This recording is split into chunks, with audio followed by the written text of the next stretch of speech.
is as threatening to his life or continuation as President of the United States as John F. Kennedy failed to understand.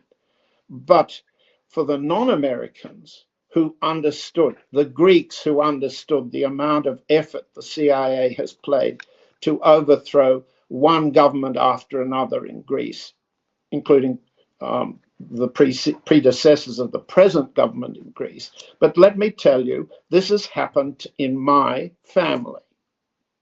In my family, my mother's brother, a man called Zelman Cowen, was the head of state in Australia, and he was put there by the CIA. That's not a story that anyone dares to print in Australia. What happened? Well, go back to the story that Jimmy Carter sent Warren Christopher, the Deputy Secretary of State, to Australia to promise that the CIA would never try to overthrow an Australian government again after the Christopher and the Carter administration admitted that the CIA had helped to overthrow Gough Whitlam's Labor government in 1975.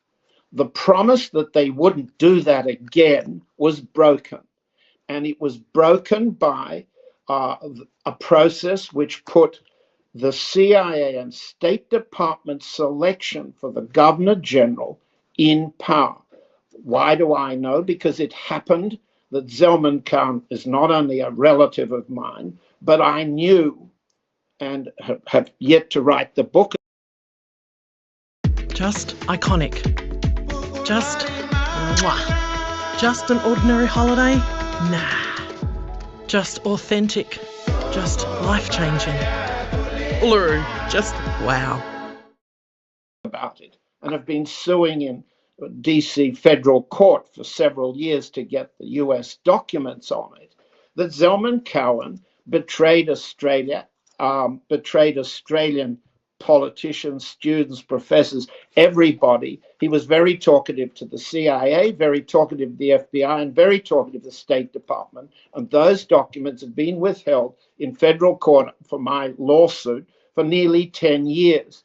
But don't take my word for it, a former Prime Minister of Australia who benefited from the coup that overthrew Gough Whitlam, an Australian audience knows all about this. I'm simply saying it as an example of what continues to threaten countries around the world and regimes around the world. Malcolm Fraser won power because Gough Whitlam was overthrown in circumstances we don't need to go into now. Long after Malcolm Fraser had ceased to exercise power, one semi-drunken afternoon in his retirement, he told me he never knew Zelman Cowen and didn't appoint him Governor General. That's to say, the Prime Minister of a country didn't appoint the President or head of state of a country. Where then did the appointment come from? The US Embassy, Fraser said, and I can say it because Fraser told me he couldn't be quoted, and he's dead now. Zelman Cowen's dead now.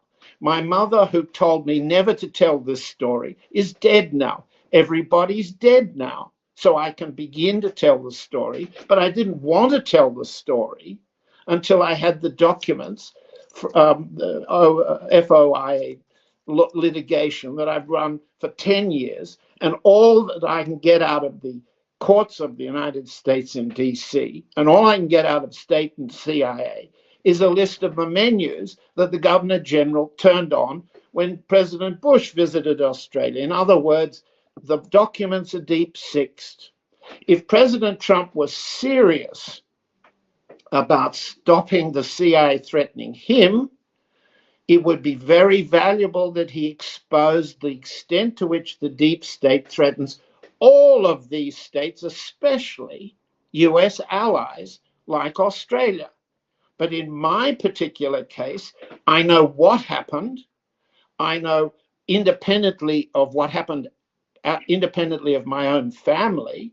And it's a story that's never been told and can't be told in Australia. Why? Because it's too busy of those officials who've been recruited over all these years to be loyal to the United States don't dare tell this story. Now, if Trump were to open the files, then it wouldn't just reverberate in Australia, it would reverberate right around the world. And that's the significance, as I see it, of the JFK disclosures. It's not new as a theory. It's not new as a series of facts. The killing, the plotting, and then the cover-up.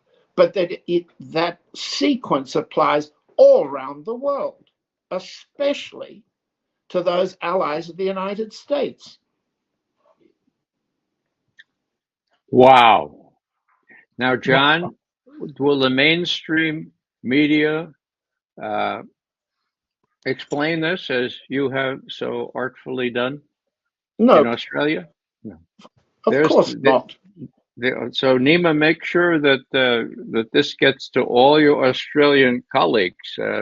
This is Gough Whitlam. I knew about all that, but the fact that nobody else knows about it is really criminal. So that's the sticky wicket.